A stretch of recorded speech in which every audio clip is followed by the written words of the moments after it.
الشيطان الرجيم بسم الله الرحمن الرحيم والصلاة والسلام على أشرف مرسلين سيدنا محمد صلى الله عليه وسلم وعلى آله وأصحابه وأنصاره حق قدره ومقداره العظيم سبحان ربك رب العزة عما يصفون وسلام على المرسلين والحمد لله رب العالمين جماعة السلام عليكم kamar yadda aka saba ko kuma ci gaba da wannan aiki na alkhairi na muqabala wadda aka fara yin ta tun last week, yanzu ma insha Allah za a ci gaba kamar yadda aka saba. Kuma kafin mu fara komi za mu yi addu'a tukuna, sannan sai mu shiga cikin maudu'i, sai mu yi salatin annabi.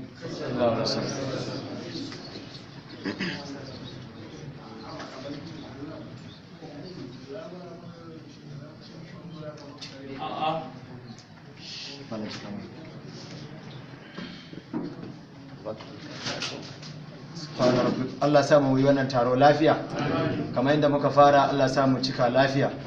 Allah ya bamu nasara wannan taro. Allah kuma ya tabbatar da digadiyanmu akan gaskiya. Allah ya nuna mana gaskiya gaskiya ne, ya bamu ikon binta, ya nuna mana ƙarya ƙarya ce, ya bamu ikon guje mata. Subhana rabbika rabbil izzati amma yasifun wa salamun alal mursalin walhamdulillahi rabbil alamin. To kafin mu shiga maudu'i insha Allah za mu karanta ƙa'idodi da sharuɗan da wannan zama take kunshe da su insha Allah ta'ala gurguje. Na farko, wannan zama da za a yi ta ne yau nawa ga watan mana? 19 ga watan biyu 2017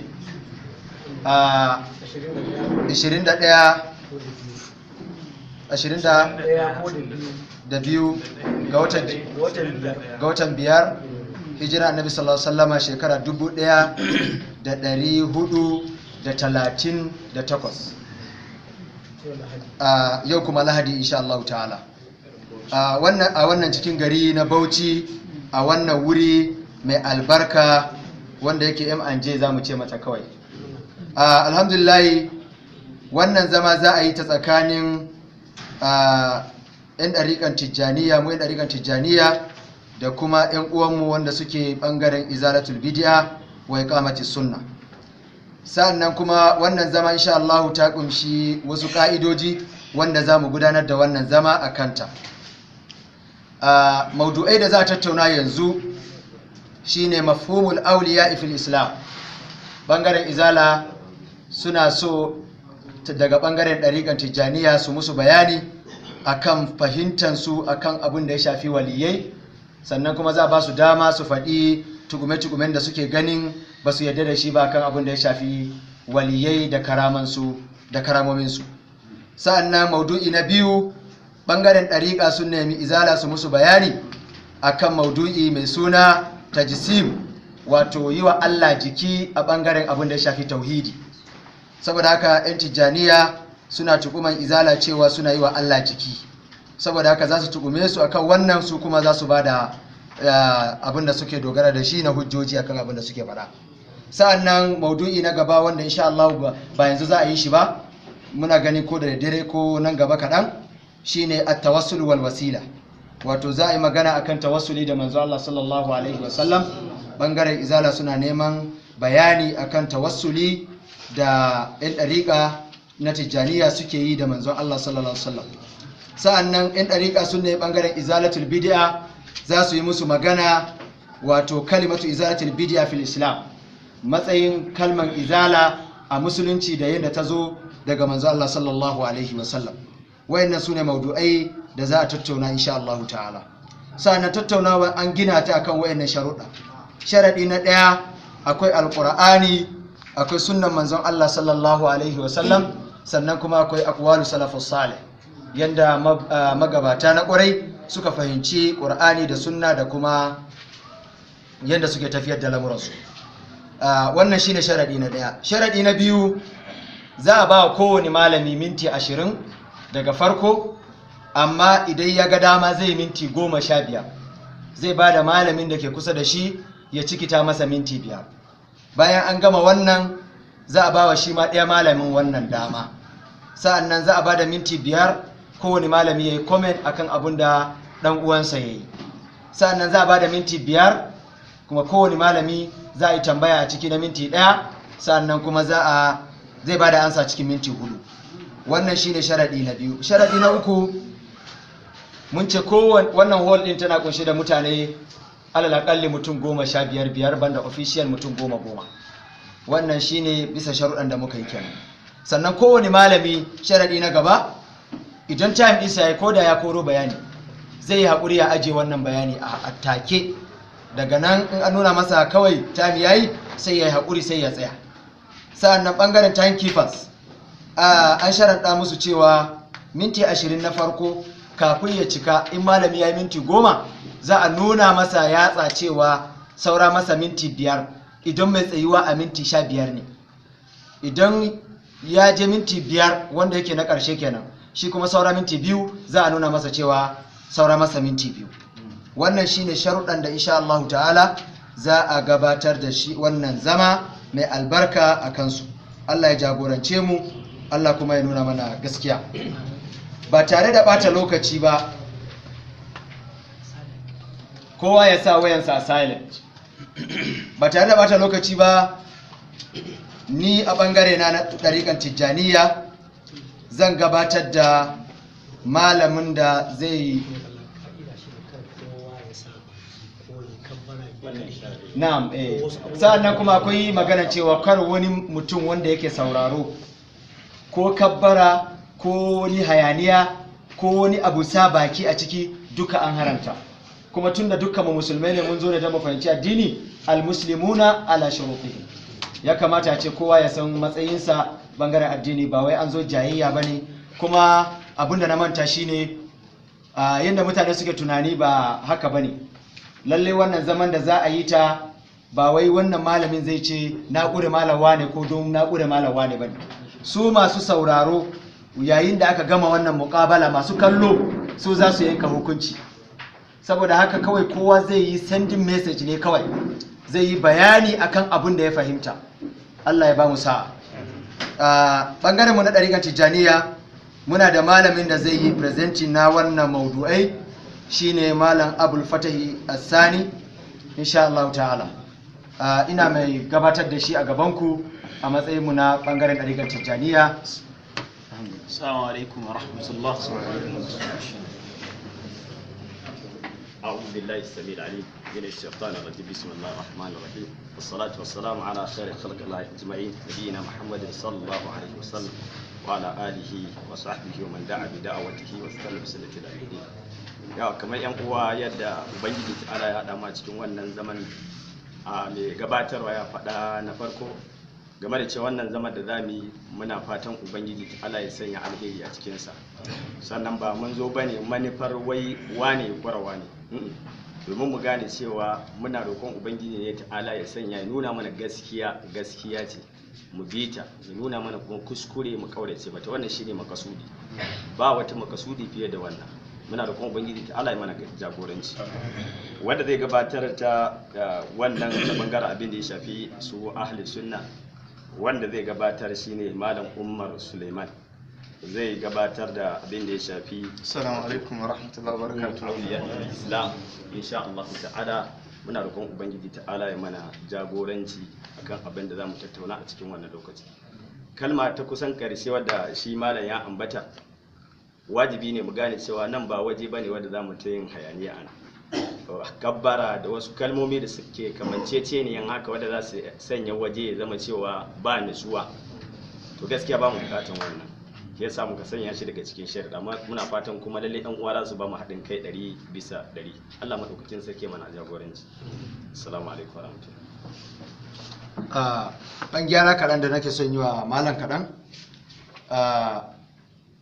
cewa ɓangare na ahlus sunna muna yi da izala ne, dukkan mu ahlus sunna ne, ko suna ne wanda ya haɗa kowa da kowa.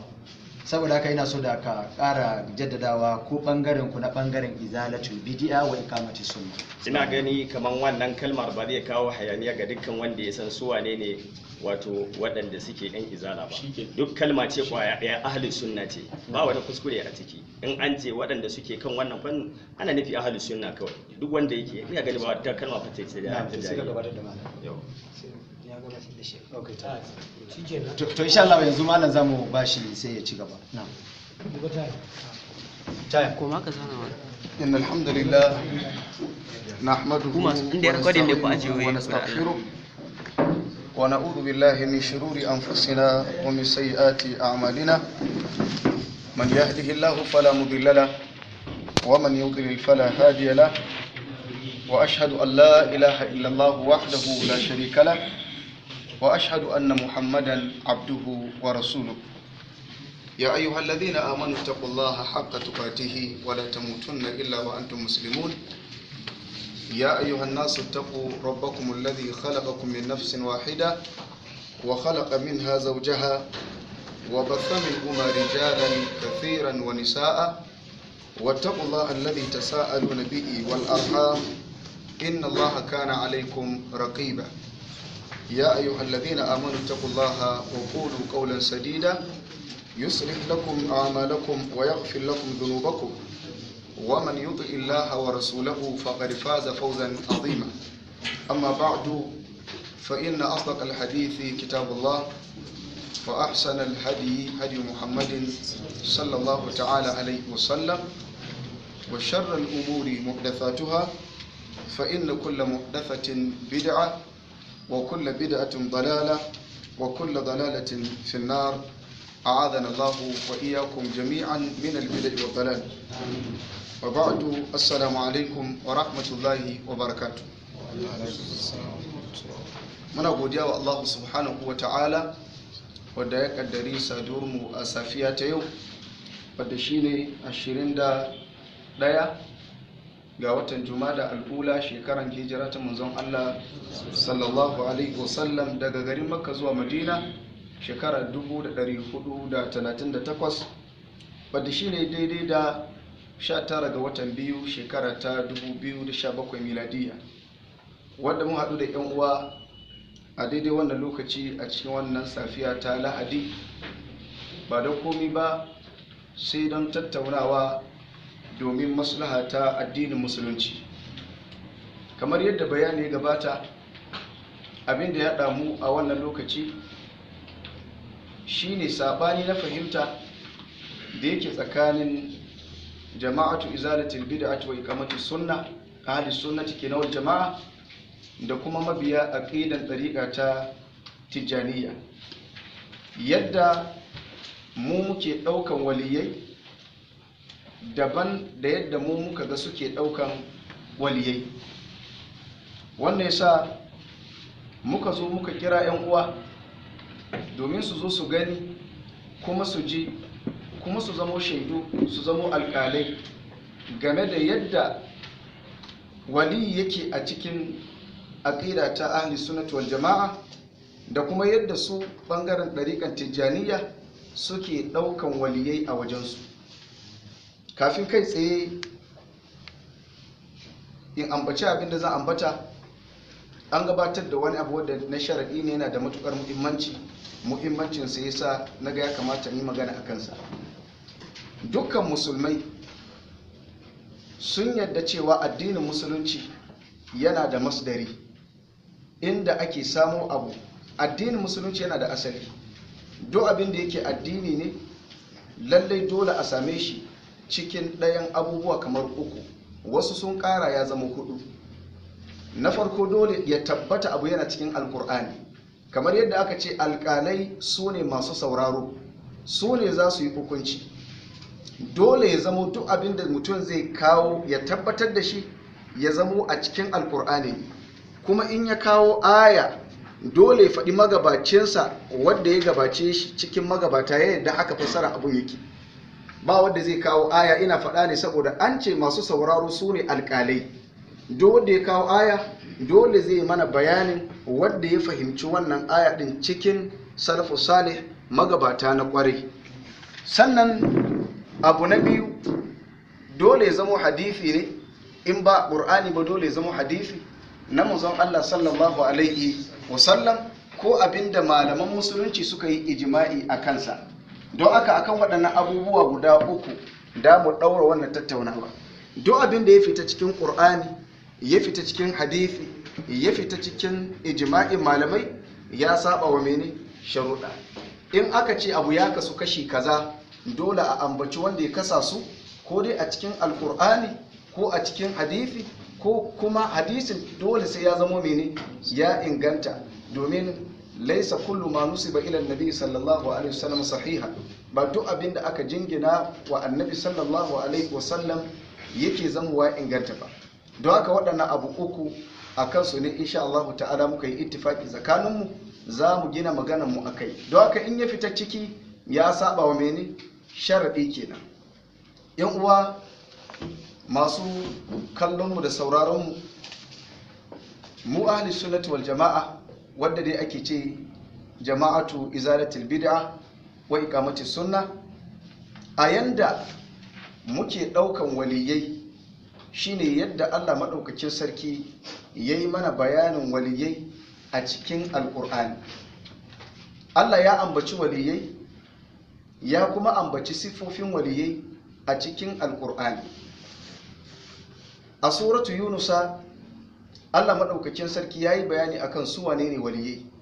Ya ce, ala ku saurara, inna auliya Allah, lallai waliyan Allah, la khawfun alaihim wala hum yahzanun, babu tsoro a kansu, ba a jiye musu tsoro akan abin da za su tarar a gaba a ranar tashin kiyama, sannan wala hum yahzanuna, ba sa bakin ciki ko ba a musu bakin ciki akan ababen da suka tafi suka bari a duniya. Su wane ne waliyai? Sai Allah ya ce alladhina amanu wa kanu yattaqun, su ne waɗanda suka yi imani kuma suke jin tsoron Allah. Waɗannan su ne siffa biyu da Allah maɗaukakin sarki ya yi bayani a cikin ƙur'ani. Dukkan wanda ya cika wannan siffa tabbas waliyi ne a wajen Allah subhanahu wa ta'ala. Al-imanu wa taqwa, imani da kuma tsoron Allah. Kamar yadda Allah ce alladhina amanu wa kanu yattaqun, kamar yadda dukkan mun ittifaqi cewa alqur'anu yufassiru ba'dahu ba'da, sashi yana fassara sashi a cikin mene alqur'ani. Tafsirul qur'an bil qur'an ake gabatar da shi kafin abin da yake aka sai shi. Allah ya bayani cewa masu imani. Me ake nufi da imani? Malamai sun ba da ta'arifi akan abin da yake ya shafi imani. Imani a yaren larabci ana nufin at-tasdiqu wal istislam, gaskata abu da kuma mika wuya sallamawa. Kamar yadda ƴan uwa Annabi Yusuf suka ce wa ma anta bi mu'minin lana, ba za ka gaskata mu akan abin da muka gaya maka ba ko da gaskiya ne kuwa. Ashe imani a yaren larabci ana nufin da shi at-tasdiqu. Imani a shari'a ana nufi huwa tasdiqur rasul sallallahu alaihi wasallam fi kulli ma akhbara bihi anillah wa an yattabi'a hadha qawlun bil lisani wa amalun bil arkan. Imani shine gaskata manzon Allah sallallahu alaihi wasallam cikin dukkanin abin da ya bada labari game da Allah, sannan abin da zai biyo bayan gaskatawa shine fada da baki da kuma aiki da mene gabobi. Wannan ya tabbata cewa wannan shi ake cewa mene imani. Malamai sun bada ta'arifi akan abin da ya shafi at-taqwa, tsoron Allah. Al-Imam al-Qurtubi a cikin littafinsa al-Jami' li ahkamil Qur'an yake cewa wattaqwa ma'anaha mura'atu hududillahi ta'ala amran na'yan wal ittisafu bima amaraka an tattasifa bihi wa tanazzu amma nahaka anhu. Yace tsoron Allah a cikin musulunci shine kiyaye dokokin da Allah madaukakin sarki ya sanya wa mutum. Umarni ka aikata abin da Allah umurce ka, hani ka hannu akan abin da Allah ya hane ka, da siffantuwa da abin da ya umurce ka siffantu da shi, da kuma tsaftata daga abin da Allah maɗaukakin sarki ya hana mutum ya siffantu da shi. Wannan shine ta'arifi na imani, wannan kuma shine ta'arifi na mene na tsoron Allah, wanda mun ji duk wanda ya siffantu da wannan sifa a wajen mu ahli sunnati wal jama'a. Al-imanu wat taqwa waliyin Allah ne. Allah ya ambaci mu'minai dukkan su a Qur'ani cewa waliyai ne. Allahu waliyul ladina amanu. Allah ya ce shi waliyi ne na waɗanda suka yi imani. Zalika bi anna Allah maulal ladina amanu. Bayan Allah ya ce ya ayyuhal ladina amanu man yartadda minkum, a ce yake cewa inna ma waliyukumullahu wa rasuluhu. Lallai Allah madaukakin sarki da manzansa su ne waliyanku. Don haka Allah ya tabbatar mana mu a Qur'ani cewa waɗannan su ne waliyai. Kamar yadda imani yana bambanta, haka nan ma walittaka gwargwadon imanin mutum da tsoron Allah sa, haka matakin mutane yake. Kamar da Allah ya ambaci cewa akwai as-sabiquna sabiqun ulaikal muqarrabun, akwai kuma ashabul yamin. Don haka duk wanda ya sifatu da wannan sifa cewa mai imani ne sannan mai tsoron Allah ne, ya zama waliyi a wajen ahli sunnati wal jama'a. Sannan waliyi ba a ɗauke masa wani abu daga cikin abin da Allah maɗaukakin sarki ya kallafa wa bayi. Daga duk abin da Allah ya wajabta, duk abin da Allah ya hana, wajibi ne akan kowa. Don in akwai wadda Allah maɗaukakin sarki ya kamata ya ɗauke masa wani abu na addini ko wasu ababe, da manzon Allah ne sallallahu alaihi wasallam. Wa abudu rabbaka hatta yatiyakal yaqin. Mutum zai yi bautan Allah daga lokacin da alƙalami ya fara aiki a kansa har zuwa lokacin da rayuwarsa mene za ta ƙare. Saɓanin akasin yadda muke gani, wasu suna fahimtar wali yana wani abu na farilla ana iya ɗauke masa ko wani abin da ke da alaƙa da mene, wani abin da ke da alaƙa da wannan. Don haka wannan mu shine ma'anar wali a wajen ahli sunnati wal jama'a. Mai imani, mai tsoron Allah. Ana iya samun wali cikin 'yan kasuwa, ana iya samun wali cikin masu manoma, ana iya samun wali cikin masu ɗinka takalmi, ana iya samun wali cikin masu sai da rake. Ba wani abu bane na wanda yake da wani keɓantaccen daraja. Allah ya ambaci abu biyu: alladhina amanu wa kanu yattaqun. Waɗanda suka yi imani suke jin tsoron Allah, waɗannan su ne waliyai a wajen Allah subhanahu wa ta'ala. Wannan ijma'i ne na dukkan malaman musulunci. Ba za mu zauna ma bayani cewa dukkan malaman musulunci sun tabbatar da wannan lallai shine waliyi. Don haka muna neman malam ya mana bayani game da yadda su a wajensu waliyai suke, domin 'yan uwa su fahimta kuma su saurara kuma su fahimta. Assalamu alaikum wa rahmatullahi wa barakatuh.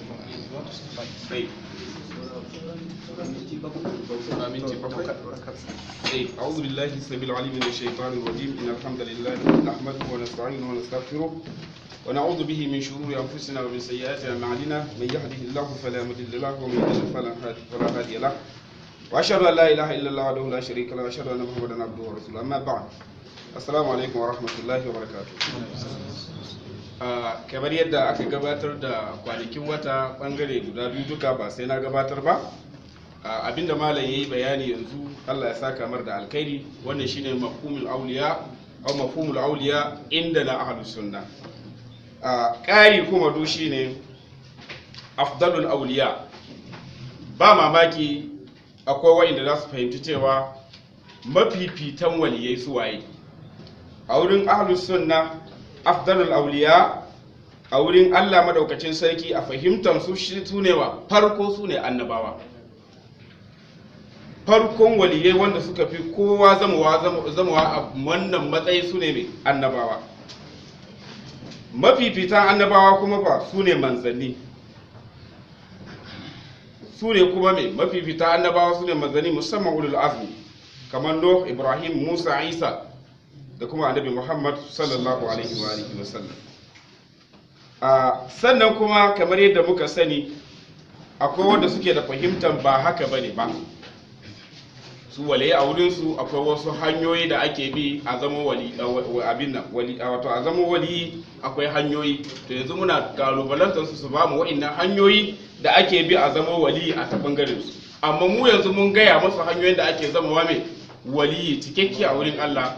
Babu ja. Dukkan ahlus sunna sun yarda cewa alwali shine wanda yake bin dokokin Allah, baya saba ma Allah gurgurdon hali. Wannan shine wali, kamar yadda ayin suratul Yunus ta fara, malam ya riga ya gabatar. A wurin malaman tafsiri kamar Ibn Hajar afwan, kamar malaman tafsiri akwai Imam Tabari, kusa ana ce masa Imamul Mufassirin rahmatullahi ta'ala alayhi. sannan kuma akwai manya-manyan malaman hadisi kamar ibn hajar al-asqalani rahmatullahi alayhi yake cewa asalin ma'anan wali al-murad bil waliyillah al-alim billah al-alim billahi ta'ala al-muwazib ala ta'atihi, wanda yake da sanin Allah kuma yake tafiya ya dogara kan wato kowane lokaci galibi akan biyayya wa Allah yake, wannan wali babu shakka. Sannan kuma shi wali ba wai kamar yadda malam yayi bayani cewa za a ɗauke masa wasu hukumar takalif, babu. Shi ma yadda yake gwargwadon tsoron Allah gwargwadon walittakansa, wani waliyin ya fi wani wali, kamar yadda wani mumini imani wato tabakan an tabak dai, wani imanin ya fi na wani fahimtar sa a addini ya fi na wani. To wannan haka Allah subhanahu wataala yake cewa Allahu waliyul ladzina amanu yukhrijuhum minadh dhulumati ila nur. Allah shine waliyin mu'minai, yana fitar da su daga dufai zuwa ga zuwa ga haske na imani. So kaga al-aslu imani shine me walittaka a wurin ahlus sunna. Sannan kuma akwai wasu akwal wanda idan suka yi bayani za mu fito da wa'annan bayanai domin mu tuhume su akan wa'annan bayanai, amma sai bayanin su ya biyo baya sai mu bidiro da wa'annan bayanai. Assalamu alaikum.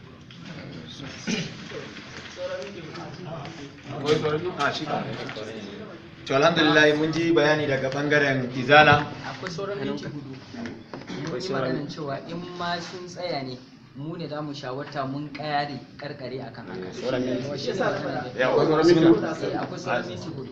In akwai wanda ke da ifiraki in babu shi ne sai mu ce to ku yi sauri na tayin ana dauka ne. Assalamu alaikum. Alhamdulillah wassalatu wassalamu ala rasulillah wa ala alihi wa sahbihi wa man wala. Wato ni abinda zan dan kara nan abu biyu ne. Na farko dai akwai bambanci tsakanin alkali da MC. In MC in alkalanci ya kamata a samu MC daban, wanda in an gama abu shi ne kamar dai moderating abubuwan. Wannan mulahaza ce. Sannan abin da nake son kara akan bayanin da suka yi shine su waliyai a aqida na ahlus sunna wal jama'a, na farko yana daga cikin wato aqida na ahlus sunna wal jama'a shine mutum yayi imani da waliyai. Sannan su wa'annan waliyan kuma suna da karamomi, waliyai sannan kuma da karamominsu. Sannan kuma shi karama ba wai wani abu ne da misali mutum duk lokacin da ya ga dama dai zo ya ce bari muku karama ko wani abu ya muku ya yi abin nan ba. Abu ne wanda dama kamar yadda suka faɗa, shi Allah shi ne yake jibantansu. In wani abu ya zo ya faru mai yiwa na da a cutar da su ko da a musu wani abu, sai Allah ya tseratar da su, ko kuma Allah ya sama musu mafita kan wani halin da suke ciki na kunci da sauransu. Irin wayannan abubuwa da yake bayyana a hannun muminai masu tsoron Allah, wa'annan abubuwa su ake kira karama. Ba wai wasu abubuwa ne da a zo da su ko a ce maka wane ya raya mucece ko wani abu makamancin haka. To wannan shine abin da yake a wurin ahlus sunna.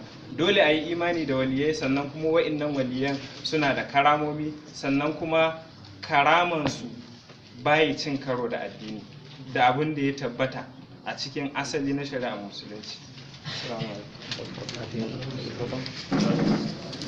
Assalamu alaikum. Game da Malam Umar ya yi abin da ya shafi ma'ana ta wali, yadda su ahlus sunna suka fahimci wane ne wali. Wato kamar yadda ya ambata, kusan malami na gaba ya kawo wato asalin aqwalus salafus salih game da yadda suka fahimci wato wali a karkashin ayoyin da Malam Umar ya ambata. Kuma tabbas abin da ya ambata a ciki lalle ya yi bayani akan abin da ya shafi sufofin waliyan nan guda biyu ne, su ne attaqwa da al'iman, waɗanda wa'annan abubuwa guda biyu su ne waɗanda wato suke mai da mutum ya zama wali. Sannan in ba mu manta ba, a cikin kusan abin da ya faɗa ba, wato Qur'ani yana fassara Qur'ani janibinsa. Da haka yanzu insha Allah ta'ala, kuma mulahada da akwai ɗaya daga ciki wanda yi akan cewa ya cancanta a samu MC, tunda ni alkali ne shi alkali ne, to ya cancanta a samu MC guda ɗaya, in ba haka ba wani alkalin sai fa wani alkalin yawa. to ina fatan malam zai abin sani ya kare to alhamdulillah mun riga da mun ji bayani daga bangaren izala dan mulahaza da zan yi kan magana da suka faɗa yana da kyau duk abin da za a yi shi kafin a shigo wuri ne ake yin sa an riga da an shiga an rubuta abu ba a canja shi a lokaci guda daya saboda haka yanzu kowa ya ji waliyi a bangaren izala kenan yanzu ina mai gabatar da bangaren ɗariƙan tijjaniya za mu ji waliyai da kuma yanayin yanda duk tambayoyin da suka yi insha Allah ina gabatar da abul fatahi asani zai zo ya bada wannan ansoshi insha Allah ta'ala karmakallahu fadda أعوذ بالله من الشيطان الرجيم بسم الله الرحمن الرحيم الحمد لله رب العالمين وصلى الله على سيدنا محمد الفاتح الخاتم وعلى آله حق قدره ومقداره العظيم صلاة تعرفنا بها إياه الحمد لله كما يندم على بدن يدوم مقدمة بدن shiga cikin maudu'i na kai tsaye saboda na ji duk bayanan da suka yi sun gabatar da lokaci da komai to a farko dama akwai abin da ke kiran shi al-istidrakat wannan istidraki da zan yi wa malam yayi magana yake cewa kaman da ya tashi yake cewa a wajen mu ahlus sunna da kuma aqidan dariqa to dariqa ba aqida bace ya kamata mu fayyace kowa yanzu ya gane na farko in an ce menene aqidan mu ash'ariyawa ne shine aqidan mu asha'ira in kana neman asha'ira mu ne aqida kenan sannan kana neman mazhabar mu mecece mazhabar mu ita ce malikiya in kana neman mashrabun mu menene mashrabi to anan sai ka ce dariqa amma dariqa aqida daban dariqa daban mazhaba daban wanda ya kamata a gaske haka to sannan sai kuma batu na biyu abinda nake so kafin na shiga gyara na da nake so in danyi kamar yadda muka yi wancan karan dama mun ce zamu dinga dan taba an dan yi gyara kadan sai mu dan taba to yau gyaran ba a samu da yawa ba amma dai an samu guda daya alayyalin wanda aka samu shine an samu lokacin da malam na biyu ya tashi zai yi magana yana cewa indana sai ya ce ahlus sunna la indana ahli as-sunna ba zai zama ahlus sunna ba saboda indana din nan wannan inda din da abin da yazo bayan ta tana yi mai abin nan ne tana yi mai jarra ne sannan kuma bayan ta yi mai kisra din nan wannan na din da mirin shi ta yi wa kisra to ahlus sunna shi kuma sai ya zama to badali ne na wannan nunin din da ya shige din na addalatu ala alfa'il suke kiranta ko kuma na nunul azma wato na ba addalatu ala alfa'il ba inda na wajen wanda take gwada mu to alayi halin yanzu daga farko tunda sun buƙaci mafhumin waliyi a wajen mu yan dariƙan tijaniya alhamdulillah na ji daɗi ayar da malam ya bude da ita cewa ala inna awliya Allah la khawfun alaihim wa lahum yahzanun alladhina amanu wa kanu yattaqun amma na so a ce ya karasa karshen ayan dai ga an ce lahumul bushra to anan karatun yake karka ce alladina amanu wa kanu yattaqun lahumul bushra yana nan a sa mana wannan kamar yadda za ku gani to na farko ga littafi sunan littafin nan aljayshu alkafilu bi akhdhi as-sa'ri mimman salla ala shaykh tijani sayfal inkari to wannan littafi a ciki mai littafin yana faɗa gaba abin da ya faɗa na sifofin wali yace wa amma haqiqatul wali haqiqan wali mu a wajen mu tijjanawa shine fa huwal arifu billahi ta'ala shine mutum masanin Allah almuwazibu ala ta'ati wanda yake muwazibi yana kullun yana kan da'ar Allah almujtanibu lil ma'asi wanda kullun yana nesantan saban Allah almu'ridu 'anil ladhati wash shahawati wanda yake kawar da kansa ga barin wani allazati wash shahawati wanda Allah ya haramta wannan shine ta'arifin waliyi na farko a wajen mu bayan haka a cikin wannan littafin sunan wannan littafin gashi al-ajwibatul musamma manahilur rashadi fil ajwibati an as'ilati ahli shadi an yi shi a tiku radiyallahu anhu tambaya shi a tiku sanka an tambaye shi tambayoyi ne akan dariƙan tijaniya sai aka mai tambaya ku ɗan dariƙan tijaniya su waye waliyai a wajen ku ga abin da shi a tiku yake cewa al-jawabul hadi wal 20 sai yake cewa innal waliya ku sani shi waliyi laysa lahu wasfun yuqayyadu bihi babu yuqayyadu bihi waliyi bai da wani sifa yuqayyadu bihi da za ka tangance shi da shi amma sifan waliyi ghaira kaunihi min alladhina ikhtarahumullah shi dai wali yana ɗaya daga cikin wanda Allah ya zabe su bi wilayatihi Allah ya ba su walittaka ghaira annahum sharatu sai dai malamai sun yi ittifaki gaba daya, duk malaman sufaye sun yi ittifaki cewa an yakuna min ahli taqwa, wali ya zamanto yana cikin ahli taqwa, a'ani al-imtisal lil awamiri wal ijtinaba lin nawahi. Ma'anan taqwa shine imtisalul awamiri, yin abinda Allah da manzo Allah suka ce, al-ijtinaba wan nawahi kuma ka nesanci abinda Allah da manzo Allah sallallahu alaihi wasallam suka ce ka nesanta, bi qadaril istida'a, gwargwadon ikonka. Sai ya ce wala yanfi anhu, to kujina wala yanfi anhu, baya korewa wali anhul wilayata, baya kore mai, me baya kore mai wala yanfi anhul wilayata, ba abinda yake korewa wali wilaya, wuqu'u ma'asiyatin, fada cikin sabo. Ma'ana wali yana iya yin sabo, ba lallai sai wali ya zama to ma'asumi ba, wali zai iya yin sabo, li'annahu ghairu ma'sumin, saboda wali ba ma'sumi bane, walakinahu la yadumu 'ala al-isyan, sai dai wali baya tabbata akan sabon Allah. Littafi na biyu al-jayshul kafir. To abin da zai ba ku mamaki, abu na biyu shine yanda wannan abin da malaman namu suka tafi yayi daidai da abinda wato Sheikhul Islam Ibn Taymiyyah ya kawo a cikin littafinsa Al-Furqan bayna awliya'ir rahmani wa awliya'ish shaitan, bambanci tsakanin waliyan Allah da waliyan shaitan. Sai yake cewa da ya kawo irin ayat da malam ya kawo, sai yake cewa awliya'ur rahmani wa awliya'ush shaitan fa yajibu an yufarraqa baina haula'i wa haula'i kama farraqa Allah wa rasuluhu bainahuma, fa awliya'ul lahi humul mu'minuna almuttaquna kama qala ta'ala ala inna awliya Allah la khawfun alaihim wa la hum yazunun. Ya bada irin ta'arifin da malaman tijjanawa suka bayar, shi ma Ibn Taymiyyah ya kawo a cikin shafi na gaba a cikin wannan littafi.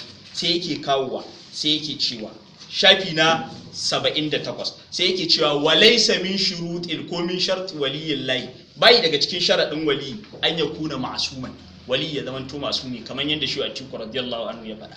Ibn Taymiyyah shi ma akan wanda yake, wannan shine mafhumin wali a wajen mu, mafhumin wali a wajen mu.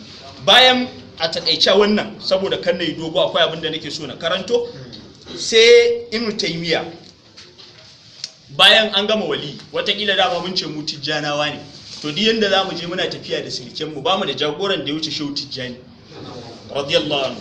To a mazaunin Shehu Tijjani, shi Shehu Tijjani ya bada ta'arifin wali, yayi ta'arifin wali, na Shehu Tijjani yayi ta'arifin wali da walittaka. Shin walittakan nan me ake nufi da ita? Ana nufin wani abubuwa ne daban. Ga Jawahirul Ma'ani a cikin juz'i na 2 shafi na 219 ga abinda Shehu Tijjani yake cewa, yace wa shuruɗi itibariha, sharaɗin lura da walittakan mutum shine yace al-istiqama, mutum ya zama ya daidaita akan shari'a. Shehu Tijjani yana cewa al-istiqamatu a'zamu karama inda al-awliya, daidaita akan shari'a shine babban karaman da Allah ya ba wa waliyyi. Akwai sauran karamu amma babba shine mutum ya daidaita.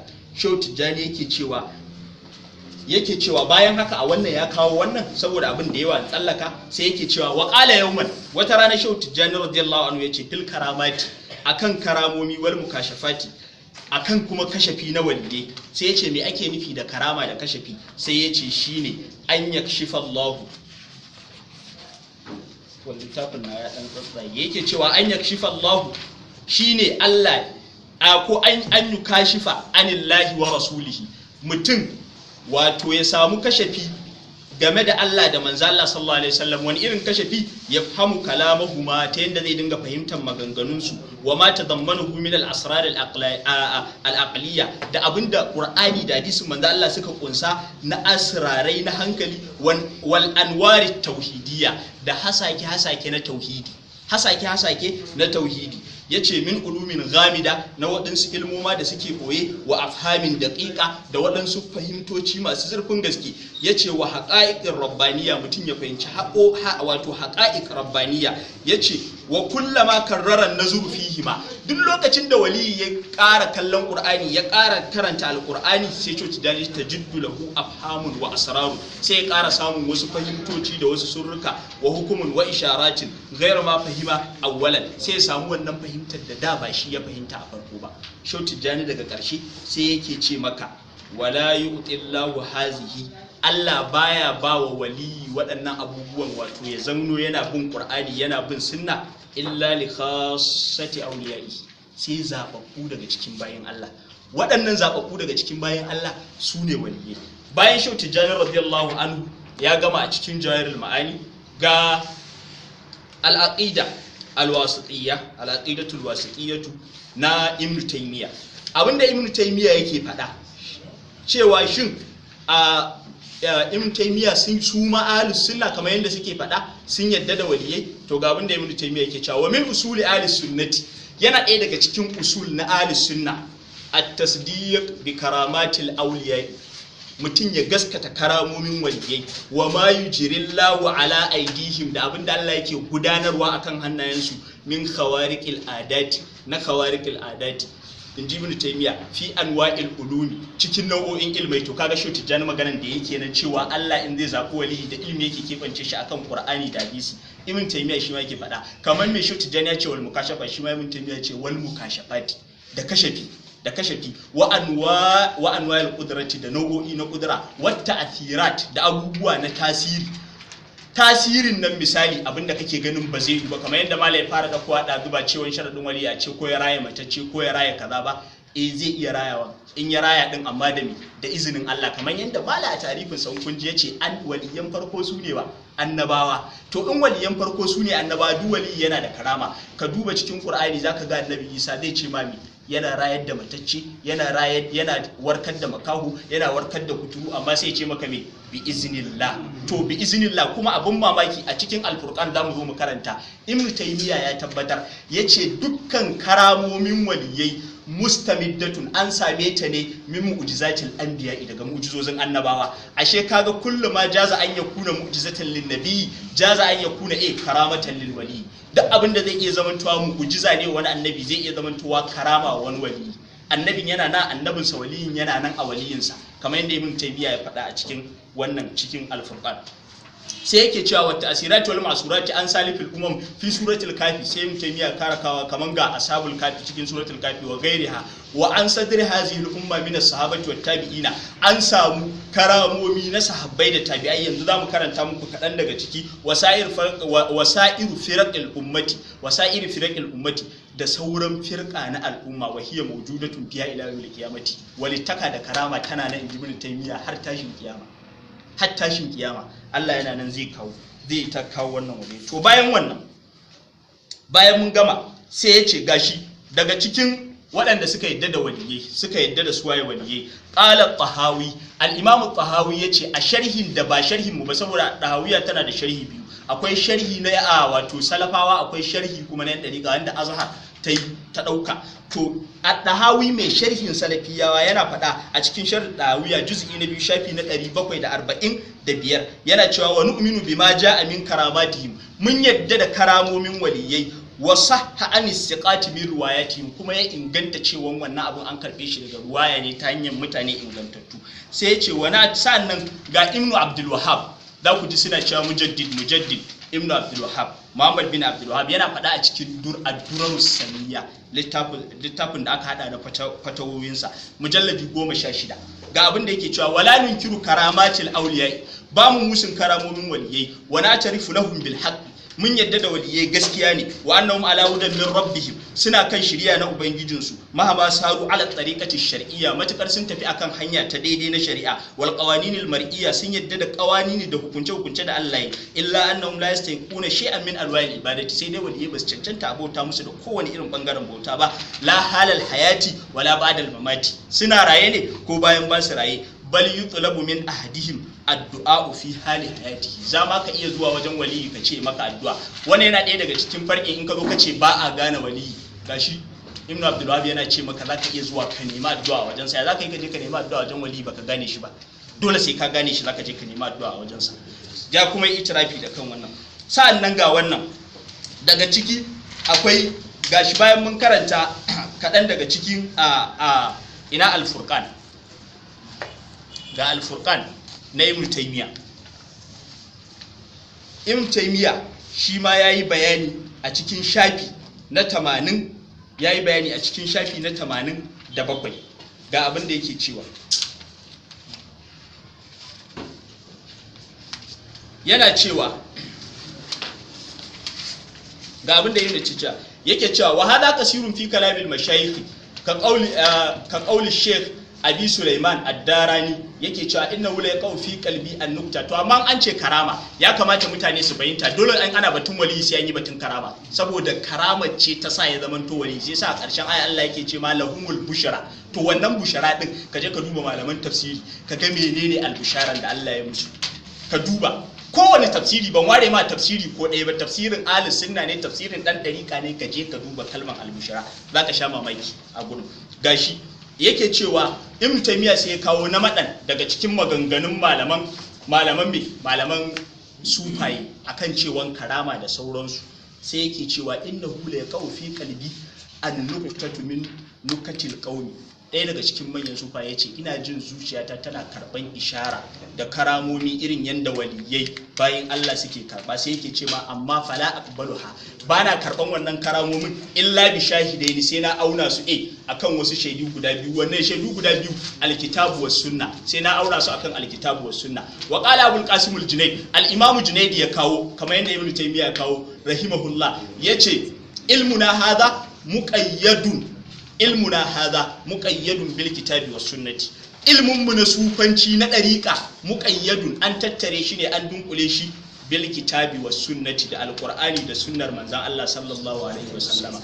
Ɗaya daga cikin su Abu Amr bin Najid yana cewa kullu wajadin, dukkan wani wajadi da zaka samu, alwajadu mu muka san shi hali ne nafsaniya, mutum da yake ya samu jazaba, ya samu jin daɗi da ambata Allah. Yake cewa to la yashhadu lahul kitabu was sunna fa huwa batilun. Idan ya zama na Qur'ani da hadisi basu mai shaida ba, wannan wajadin batili ne. Sannan kun san cikakkiyar magana Shehu Tijjani radiyallahu anhu, wanda Shehu Tijjani radiyallahu anhu yake cewa idza samitum anni shay'an fazinuhu bi mizani shar fama wafaqa fakuzuhu wa ma khalafa fatruhu. Da Qur'ani da sunnar manzo Allah sallallahu alaihi wasallam ake auna. Sai batun khawariqul adat, idan mutum ya tashi zai ce to khawariqul adat yanda suke nuna a cikin waliyyi, na'am wali dole ya zamana, karka ce alladina amanu wa kanu yattaqun, dinnan mun yi imani, amma ban ce ba babu rahmatullahi wasi'a, amma kamar ni na san kaina zan iya cewa ni mumini ne nayi kaza amma ba ni da karama. Amma zaka samu wali yayi imani kuma yana da karama. To yana ɗaya daga cikin alamun wali bayan istiqamansa akan alquran wa sunna, to ya zama da kuma yana da karama. Dole sai ka yadda da wannan. Ga kaɗan daga cikin ayoyi guda biyu daga cikin waliyai da ba annaba ba wanda Allah ya gudanar da aminci 20. So masha Allah, daga ciki wanda Allah ya gabatar da su gashi Allah yana faɗa cikin alqur'ani, yana cewa sai da tuna Maryam alaiha salam wa huzzi ilayki bi juz'in nakalati tusaqit alayki rutuban janiya. Lokacin da sai da tuna Maryam ta zo tana naƙuda, fa ja'a al-maqadu, sai Allah ya ce mata me, ta girgiza bishiyar dabino. In ta girgiza wannan bishiyar dabinan za su zubo mata, suna danye suna kaza. Sai da tuna Maryam ba annabiya bace, waliya ce, ga Allah ya gudanar mata da abu. Ga abin nan dinta lokacin da Zakariya, annabi Zakariya alaihi salam, in ya shiga cikin wajenta tana kalwa, sai ya samu abincin lokacin zafi ko bazara a wajenta, wani lokacin sanyi kuma ya samu abincin lokacin menene zafi, ya samu abincin sanyi, lokacin sanyi ya samu abincin zafi. Haka yake samu a wajen sayyidatina Maryam alayha salam. Sa'annan kuma bayan haka daga cikin wannan ayoyi da yawa, amma saboda an ce mun minti 3 ga maganar da nake so in karanta. Wasu za su ce muna fifita waliyai kamar yadda suke cewa wali da annabi, menene ya bambancin wali da annabi yake a wajenmu? Na farko ku sani alwaliyu annabiyu afdalu min alwali, annaba duk sun fi waliyai, kai as-sahabi ma yafi waliyai. Ga abinda Shehu Tijjani radiyallahu anhu yake faɗa a cikin Jawahirul Ma'ani, saboda lokaci barin karanta, yace ilam anna akhiras sahabati darajatan, ka sani karshen sahabbai wanda shine duk sabban annabi masu girma ne, amma dai wanda ya zama ne shine mai karancin daraja a cikin su, wa anzalihim martabatan, ya zama ne shine ya fi su kasa a wajen daraja, afdalu wa a'zamu min kulli waliyin laysa bi sahabi. Shehu Tijjani ya ce wannan sahabin ya fi dukkan waliyin da ba sahabi ba.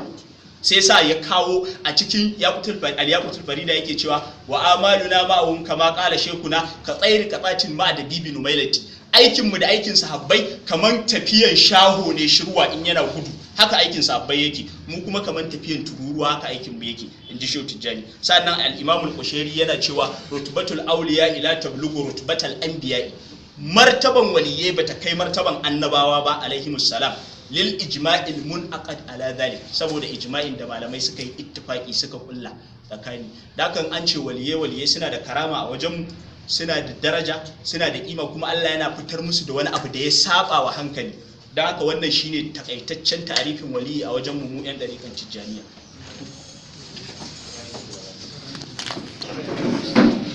mun san lokacin na tambayan ne wannan zaka comment ne. Alhamdulillah, na ji daɗi da malam ya ta bayanin ta'arifin waliyi. Na san masu sauraro da masu kallo duk sun gamsu cewa waliyi shine mai imani mai jin tsoron Allah. Da mu da su duk mun yadda don ta'arifin da ya ta kawo na malamansu, lallai kowa fahimci ana iya samun waliyi a cikin kowace irin mutane. Amma mala ya ambaci cewa karama sharaɗi ne na zamuwa waliyi, wadda tambaya zai biyo baya. Tambaya zai biyo mala ya ambaci dole waliyi ya zama na da karama. Wannan a wajen ahlus sunna karama ba sharaɗi bane na zamowar mutum waliyi. Babu ko shakka tsakaninmu da su duka. Sayyiduna Abubakar radiyallahu anhu ya fi kowa daraja cikin sabon manzon Allah. Sau nawa Allah ya bayyana da karama a hannunsa? Tambaya zai biyo bayan wannan. Sayyidina Umar radiyallahu anhu Allah ya bayyana karama gare shi irin wanda bai bayyanar ga Sayyiduna Abubakar radiyallahu anhu ba. Sayyiduna Uthman radiyallahu anhu irin Usayd ibn Hudayr, irin Salman al-Farisi, Abu Darda radiyallahu anhuma, wata suna cin abinci yana mene? Yana tasbihi. Bayan akwai sabon da sun fi su daraja ba su da irin wannan. Don haka mu ahli sunna ko da Allah bayyanar da karama a hannunka baya nuna kafi wanda karama bai bayyana hannunsa ba. Inda aka muna zaune duk imaninka da tsoron Allah ka daki benci ka ciro bera baya nuna cewa kafi kowa, ko mu rasa wuta sai mu gaskiya fito a hannunka. Allah na iya bayyana wannan domin zamo jarabawa gare ka. Baya nuna cewa don Allah bayyana haske mu a aqidar mu kafi kowa ba shar'i bane.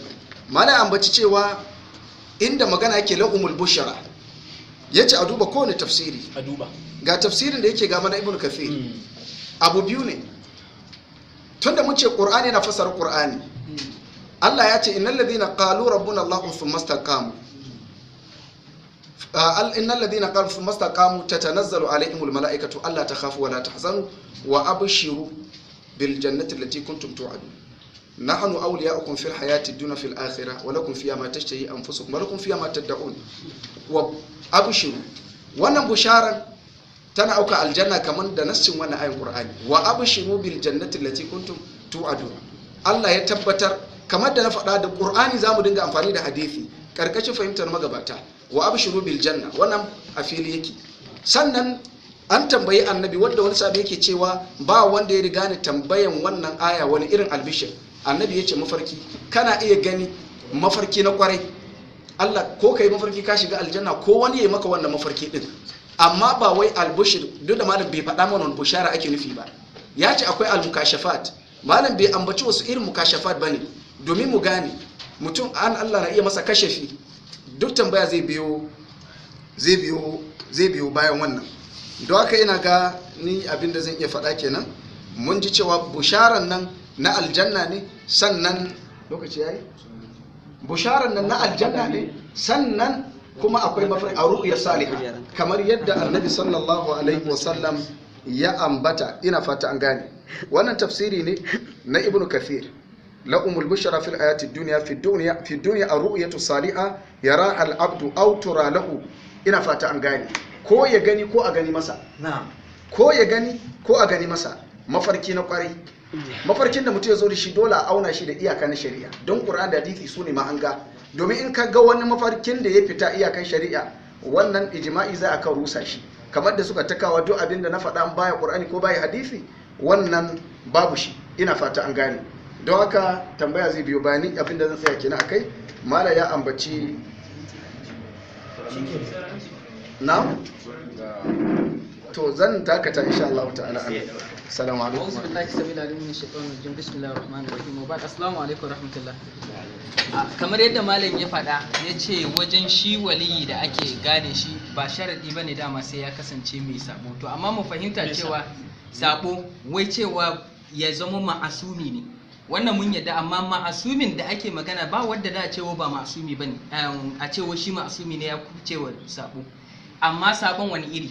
Akwai sabo wadda yake shi ba zai fitar da kai a musulunci ba za a ji kalmar fita daga musulunci a bakinka ba, sabo ne amma kai saba. Akwai sabo kuma wanda yake fitar da mutum a musulunci. Malam sai ya fayyace mana wani sabo yake nufi. Bismillahir Rahmanir Rahim.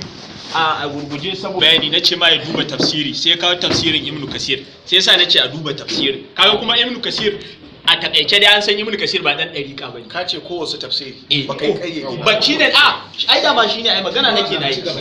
Ibn Kasir ba dan dariƙa bane, haka ne? Ma'ana ba wai ina ma inkari, na san me nake faɗa. Ibn Kasir din ayar dantanka yake, kuma ayar mara dantanka take da kake cewa lahul bushra sai kake kawo batun aljanna. Lahul bushra bi Allah ce fil hayatid dunya, a rayuwar duniya. a ru'ya saliha na ambata To a ru'ya saliha a lahira ake ko a duniya? A ru'ya saliha a lahira ne ba a mafarki. Karshen mafarki ya kare. In a ru'ya saliha ne a duniya ne, in kuma ru'ya saliha ne manzo Allah dama ya faɗa yace tana ɗaya daga cikin yanki kashi nawa na annabta.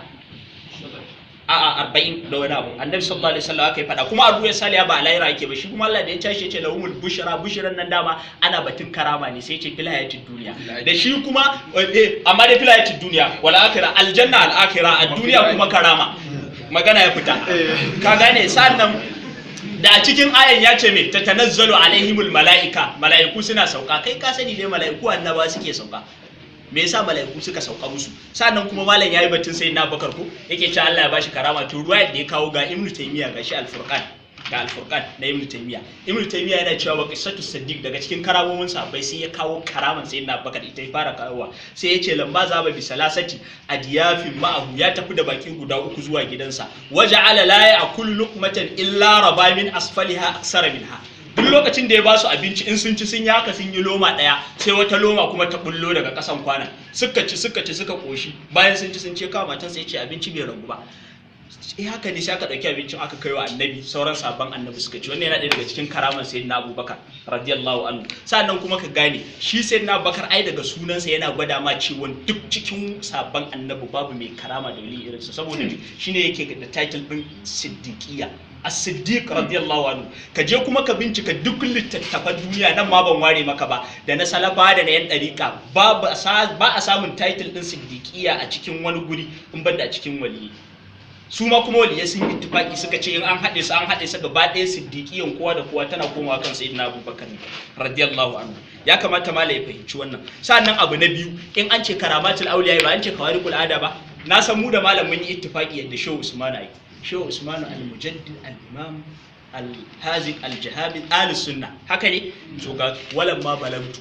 Bayan haka walan ma balagtu, Shehu Usman Malam Abubakar Gumi, Mahmudu Gumi, shi yayi mai tafsirin walan ma balagtu, ya fassara ta da Hausa, tana na kasuwa ku nema. Malam Bakar Mahmudu Gumi. Daga cikin karamomin Shehu Usman da yake kawo yake cewa akan karamomin sharadin waliyi kamar yadda Malam ya faɗa, sharadin waliyi. To Shehu Usman ya ce lokacin da na isa shekara 36 na kai shekara 36 sai yake cewa Allah ya yaye min wani duhu da yake fiska na wal waqra an samiyat. Shehu Usmani da yake kawo daga cikin karaminsa sai ya ce fa wajadtu hunaka, bayan ya gama kawowa nayi kaza na samu rubutu a nan dina, yace ina zaune kawai fa wajadtu hunaka sayyidas saqalaini, kawai sai ga manzo Allah sallallahu alaihi wasallam, sayyidina rasulullah sallallahu alaihi wasallam. Manzo Allah ya zo ma sahabatu tare da sahabbai, wal anbiya tare da annabawa, wal awliya da dukkan waliyai bayan Allah sun marahabu bi suka yi ta mun mara balale. Wa ajilla suni ne nan ya kamata ya zama kuskuren wasali ne. Wa ajilla suni suka zaunar da ni wasahum a tsakiyar su. Summa ata ghausus saqalaini, sai ghausus saqalaini wa sadatul anami sayyidi Abdul Qadir al-Jilani qaddasallahu sirrahu, shi ma sai gashi nan ya shigo wajen. Dan ya shigo ya kawo tufafi, manzo Allah ya karbi tufafin ya mika sayyidina Abubakar, ya mika sayyidina Umar, ya mika sayyidina Usman, ya mika sayyidina Ali, aka mika wa Annabi Yusuf. Bayan Annabi Yusuf ya karba ya dawo da sayyidi Abdul Qadir bayan ya karba, sannan sai ya zo yayi wa Shehu Usman nabi.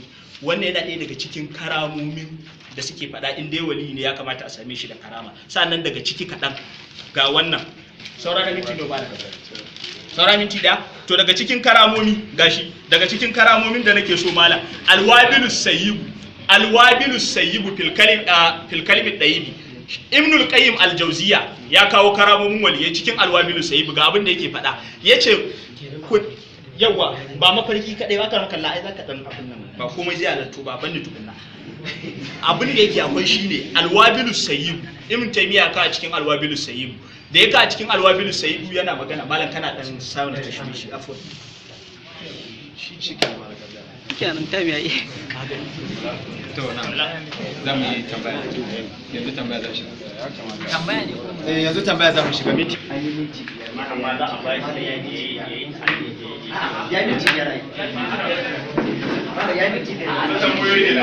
shi miti a shi yanzu da aka ba da wani da yanzu ma da za mu tambaya minti nawa malami duka shi su biyu da suka ya gama sai aka yi miki yawa a'udhu billahi minash shaitanir rajim zamu yi tambaya ko za mu fara ku fara tambaya su ya kamata su fara amana shi tambayar wurin ku ne za a tambaya na farko da nake son diga malam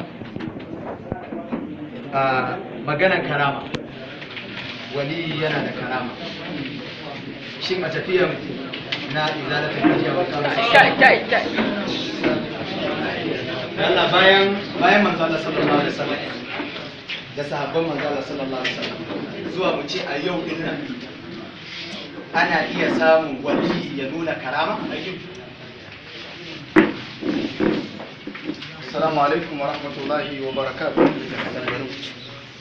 Kamar yadda na faɗa a farko, mu ahli sunnati wal jama'a, karama ba sharadi ne na zamowar mutum waliyi ba, da dalilin da muka ta ambata na ayoyi. Shin kowane mai imani ne yake da karama? Shin kowane mai tsoron Allah ne yake da karama? Ba kowane bane. Ko cewa da nayi tatanazzalu alaihimul mala'ikatu, ai akwai hadithin al-Bara'u ibn Azib yana cikin musnadul Imam Ahmad. Annabi yake cewa innal abdal mu'min idza kana fi qita'in min ad-dunya nazala ilayhi mala'ikatu min as-sama'i bidul wujuh. Shine tafsirin wannan aya. Ba wani da aka ce wai saboda sako mala'iku ana nufin wai ko waliyyi, magana muke inal ladina qalu thumma istaqamu, ba magana ke annaba ko manzanni ba. Karama ba sharadi ne na zamawar mutum waliyi ba. Ko sai na Abubakar radiyallahu anhu ba cewa ne bai da karama kwata-kwata ba, cewa ne karama nawa ya bayyana hannunsa. Wanda sai na Umar karamun da suka bayyana ya fi na sai na Abubakar, yana nuna fi shi daraja, abin da nan bata kenan, an fahimta. Karama aqida mu ahli sunnati wal jama'a tana nan ila yawmil qiyamati, har zuwa ranar tashi mene alqiyama. Amma kamar yadda lokaci na bai ba, ina da tambaya ne ya an karasa ai kan karasa bayani, zan karasa bayani saboda time din sa ne ina son time tambaya na ya an sami tambaya ba shi a gurguje. Karama tana nan zuwa ran tashin kiyama. Shi kansa wali in ba annabawa da Allah bayyana da mu'jiza ba, su ma ba su sana abun ya faru da su. Sai na Umar na khutba a masallacin Annabi sallama a yakin da ya tura sojoji Iraki, sai Allah ya bayyana masa wata dabara da za a yace aljabal ya sariya, kashfu ne. Allah ya nuna masa Iraki gashi ne, musu magana kuma suka ji, ya san haka zai faru da shi. Don haka jama'a, kamar da malai ambaci cewa ya ba a gane wali ba za a je wajen sa neman addu'a. Akwai imani da kake ga mutum da kiyaye dokon Allah kake masa zaton ya fika, wanda mun zo magana akan tawassuli za mu ambaci wannan. Zaka je ka nemi mene addu'a wajen shi, saboda kana ga ya fika tsoron Allah ko kusanci da Allah, an fahimta. Don haka jama'a, maganar cewa karama tana nan har zuwa tashin kiyama, amma Allah madaukakin sarki shi ke bayyanarwa, ba wai shi waliyin bane yake da zabi lokaci guda ya ga damance ina da karama. Assalamu alaikum. Wa alaikum salam. A madarijus salikina, cikin wani littafi mai suna madarijus salikina, madarijus salikina na Ibnul Qayyim al-Jawziyya, a ciki yayi mentioning wasu karamomi. Ina son malai ya faɗa tun da mun san duka izala matsayin Ibnul Qayyim a wajensu, mana yana ɗaya daga cikin malamai kuma ɗaya daga cikin ɗaliban Ibn Taymiyyah. Daga ciki yana cewa wa akbarani ghayru marra bi umuril ba'ina taktasu bi mimma azamtu alaihi wa la yantiq lisani. Yace Ibn Taymiyyah yana bashi labarin abun da yake boye, wanda shi yana so ya faɗa amma yana zuciyarsa. Yana ganin Ibn Taymiyyah sai ya bashi labarin abun da yake cikin zuciyarsa. To wannan karama yana ɗaya daga cikin karamomin da ya rinka kawo irin su da yawa.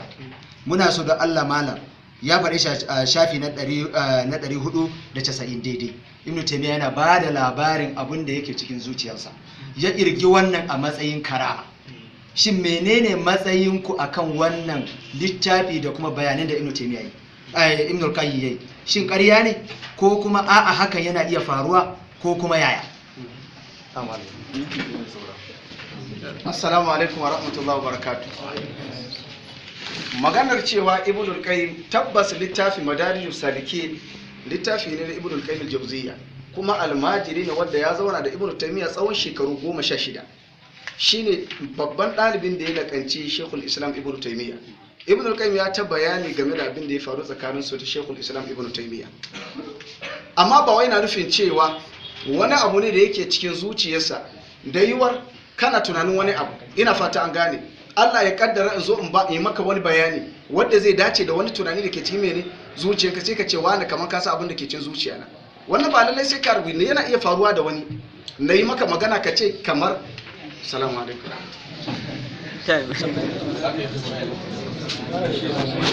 wallahi kuna mun gaba ya hasken ya yi. Assalamu alaikum. Ina da tambaya ne yan gajeru. A bayanin Malam Abul Fatai na farko ya yi magana akan su mazhaban su Malikiya, aqidan su Ash'ariyya, duk da dai baya cikin abin nan amma ya kawo.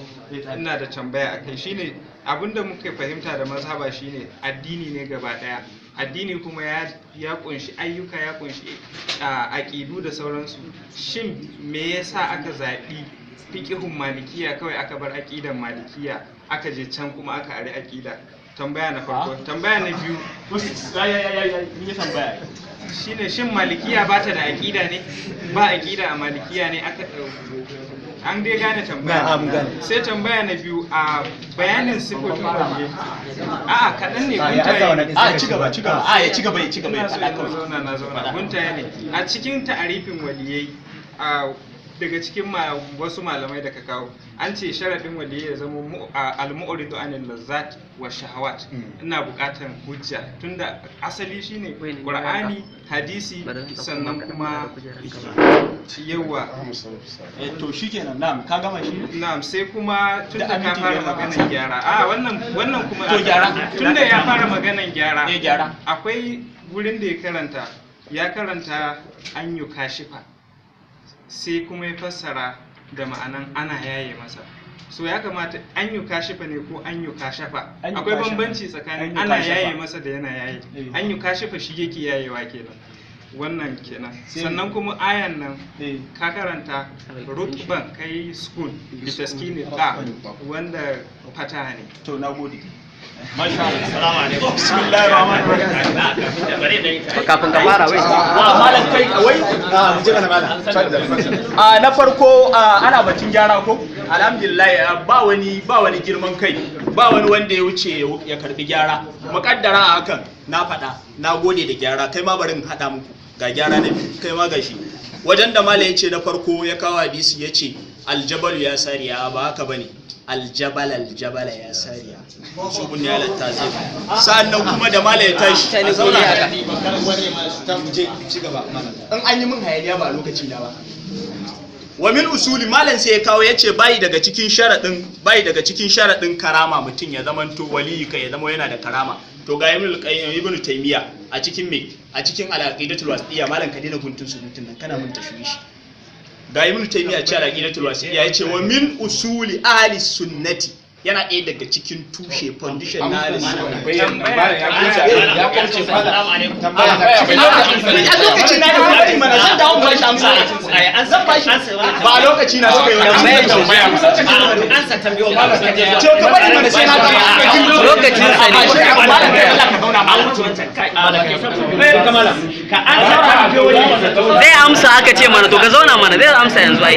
Ka amsa zai amsa. An ba ta sami kuma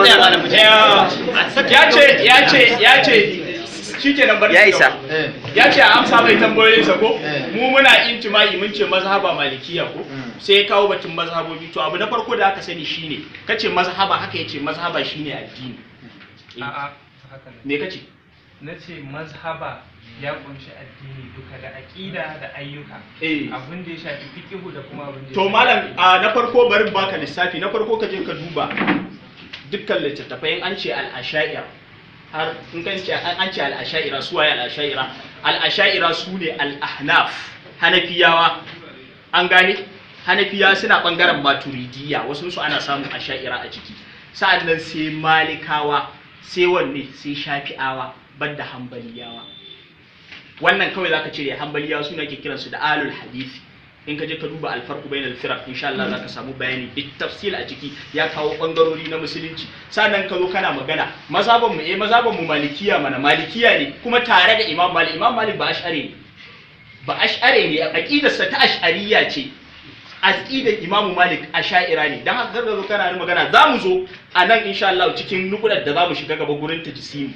zamu tabbatar zamu ga haka zamu ga mazhaban imam malik shikenan na amsa tambayar sa wannan na amsa a tambaye shi ka tambaye shi kai nake tambaya kai ya nake alƙali kai fa ba kai bane mai tambaya ga mai kusan nan ya karka sa bakin ka ga wanda ya tambaya nan ne ka zo kai ka bar Allah ba ta ga wanda ya tambaya bai shin komai ba kai kana so baki kana da kai ba na sai ruwa alƙali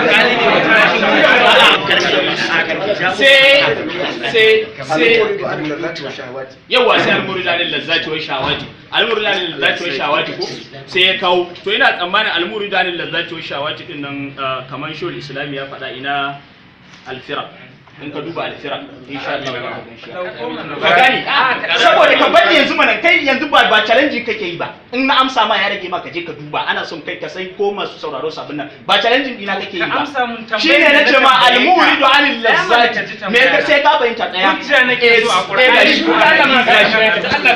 shine hujja al-Qur'ani a hadisi shine kai tambaya ka gama kai shiru ba wanda yawa malaman nan bai zama ta gaba shikenan al-muridu anil lazzati sai ka fahimci mai cewa al-muridu anil lazzati wa shawati al-lazzati wa shawati ya ka fahimce su suna fahimtar cewa al-lazzati wa shawati mutum ya sa riga kaskantacciya ya fito kaza ya zauna kaza in haka ka fahimta ba shine al-muridu anil lazzati wa shawati ba wannan al-lazzati wa shawati shine abin da zake zuwa wa mutum na sabo a zuciya na kaza kana son sha'awa kana son kai kaza kana son kai kaza ka saba wa Allah sha'awa ne da al-lazzat to wannan shi malamai suke so ka kawar da kai akai ba yana nufin almuridanil lazzati kan na ci nama mai daɗi ko kan na sa riga mai daɗi ba kan da haka ne da ba za ka gan ba wannan yanayin ba alhamdulillah sannan abu na biyu malam yayi magana sai yake cewa sun faɗa sun ce wai daga cikin karamomin waliyai sharadin wali ba za a same shi yana da karama ba to ibnu taymiya a cikin afwan ba za a sami wali mai karama ba sharadi ne na wali ba sharadi ba na zama wali karama ba sharadi ne na zama wali ba to ga ibnu taymiya cikin al-aqidatul wasiliya ya ce wani usuli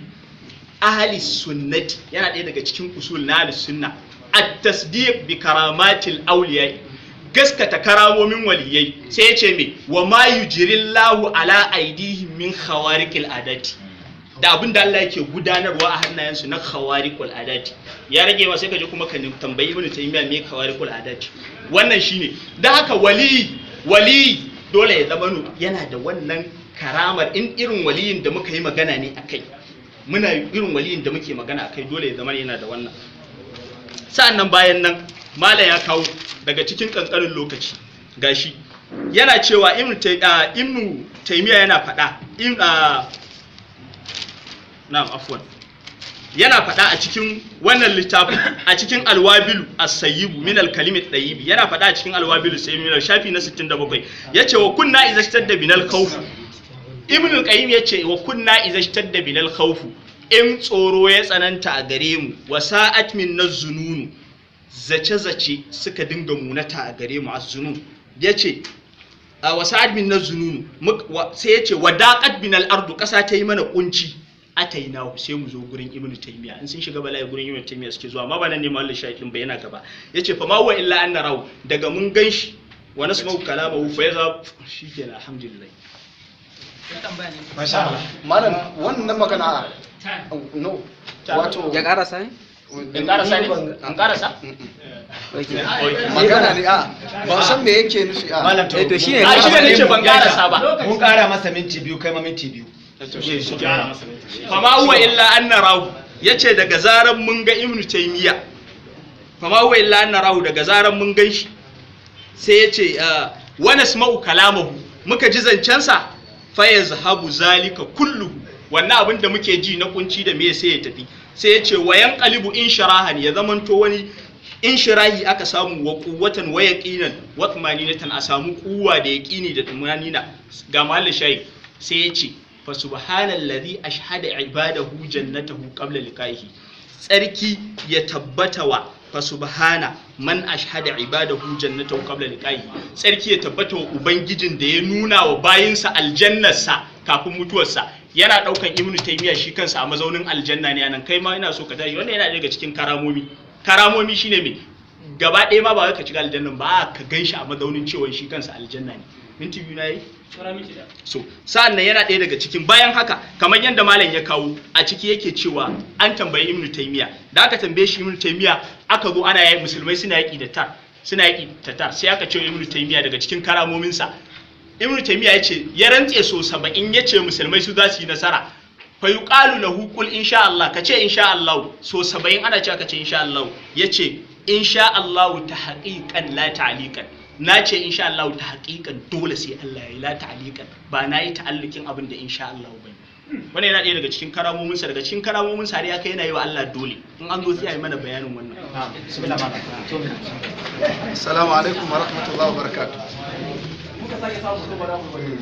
magana da aka kawo na ibn al-qayyim al-jawziyya ina fata an gane ibn al-qayyim Allah madaukakin sarki ya masa gafara yayi magana akan cewa wa kunna idha ishtadda bina al-khawf wa sa'at minna adh-dhunun wa daqat bina al-ardu atainahu bayanin da yake ba irin yadda malai ko bayani bane duniya takai mutum kunci hankalin mutum ya tashi ya ji zuciyarsa tana fisgan shi amma akwai malami wanda ya maka wa'azi ya maka nasiha abinda ke magana kenan sukan je kurkuku je ibnu taymiya domin su ji wa'azin shi su ji nasihan shi sai ya musu wannan kunci da suke ji da fisga da zuniya take musu cewa da yake yi godiya tabbata ga Allah wanda ya nuna wa bayinsa aljanna sa kafin mene ibnu taymiya na cewa ibnu qayyim cikin wannan littafi alwabil sayyid sami'tu shaykh al-islam ibnu taymiya taqaddasa Allahu ruhahu yaqul inna fi dunya janna a cikin duniya akwai mene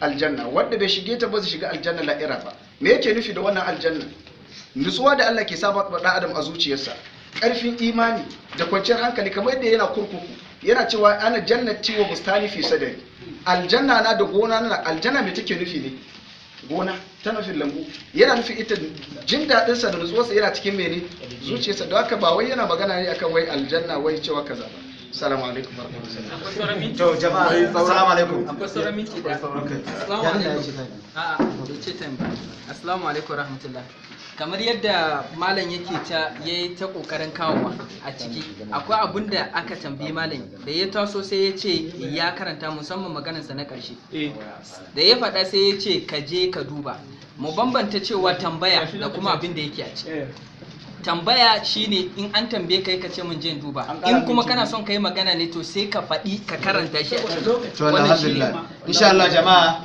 dama a wannan zama da muke yi ba wai za a ce wane ko ya kure wane ko kamar yadda muka faɗa farkon shirin saboda haka wannan maudu'i an riga da an yi treating ɗinsa ya rage wa sauran jama'a kowa ya je ya duba ya ga ina ne ya fi fahimta kuma ya karatu yanzu nan gaba za mu ci gaba da maudu'inmu na gaba kai tsaye za mu shiga maudu'i na gaba insha Allah